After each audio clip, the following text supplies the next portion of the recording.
En esta primera clase vamos a introducirnos en el tema de la impresión 3D. ¿Qué es la impresión 3D o, por sus siglas, I3D? La impresión 3D, también conocida como manufactura aditiva, es el proceso de impresión o fabricación de objetos tridimensionales mediante las denominadas impresoras 3D, apilando capa por capa los materiales de impresión.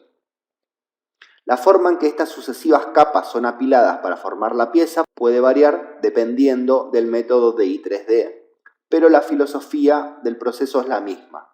Una capa de un objeto creado a partir de un software de diseño asistido por computadora, o CAD, se imprime en una impresora 3D y sirve de base a la capa siguiente. Esto es directamente opuesto a cómo se fabrican los objetos tradicionalmente.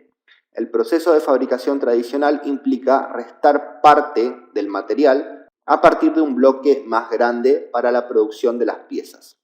Por ejemplo, se cortan trozos de madera de un tronco para hacer formas de madera funcionales. Veamos ahora los métodos de manufactura o fabricación tradicionales en comparación con la fabricación o manufactura aditiva.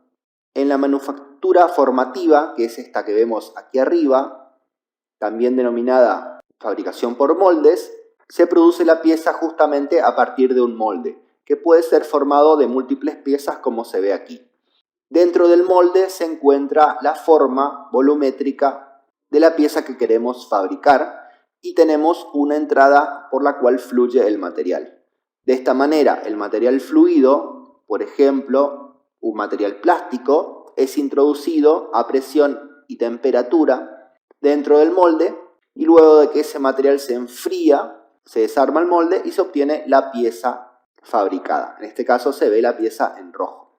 Ese proceso se denomina manufactura formativa. Otro proceso tradicional es la manufactura sustractiva, en donde iniciamos de un bloque de material mayor al de la pieza a fabricar y con una herramienta generalmente de corte vamos desbastando o cortando el material de tal manera que al finalizar el proceso tenemos la misma pieza final. Este método sustractivo en general se puede observar en máquinas como tornos, fresadoras, cortadoras, entre otras. En cambio, en la manufactura aditiva, esta de aquí abajo, la misma pieza que en los casos anteriores se forma depositando distintas capas sucesivas, las cuales hacen de base a las capas subsiguientes, de tal manera que se va formando capa por capa la pieza con la misma forma que en los casos anteriores. Cada uno de estos métodos tiene ventajas y desventajas. Por ejemplo, el método de manufactura formativa tiene un costo inicial muy alto porque hay que fabricar los moldes, pero luego el proceso de producción se va abaratando a medida que fabricamos más y más piezas. Por lo tanto, es muy adecuado para gran cantidad de piezas, en este caso piezas plásticas.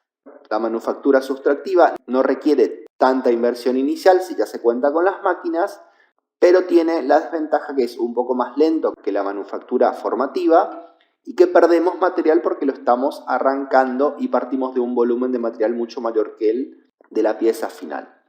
Por otra parte, la manufactura aditiva tiene la desventaja de ser un proceso mucho más lento que los casos anteriores y que para múltiples piezas resulta inadecuado por los costos. Por lo tanto, en general conviene cuando hay que fabricar poca cantidad de piezas.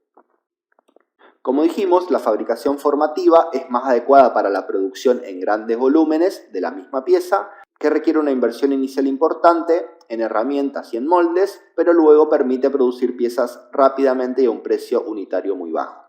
En cambio, la fabricación sustractiva, sus características se encuentran entre la formativa y la aditiva y es más adecuada para piezas con geometrías relativamente simples, producidas en volúmenes bajos o medios, que están generalmente hechas de materiales funcionales. En particular se utiliza para metales.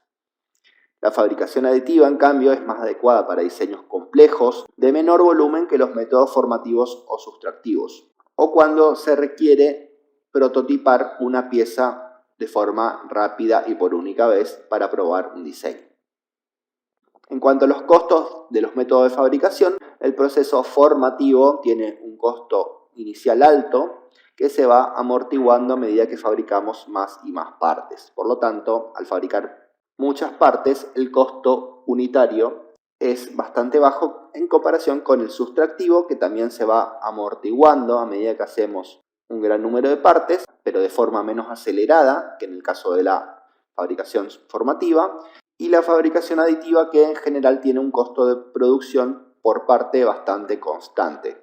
Por lo tanto, vemos que la fabricación aditiva conviene cuando el número de partes o piezas es bajo, es decir, para piezas particulares y no de fabricación masiva.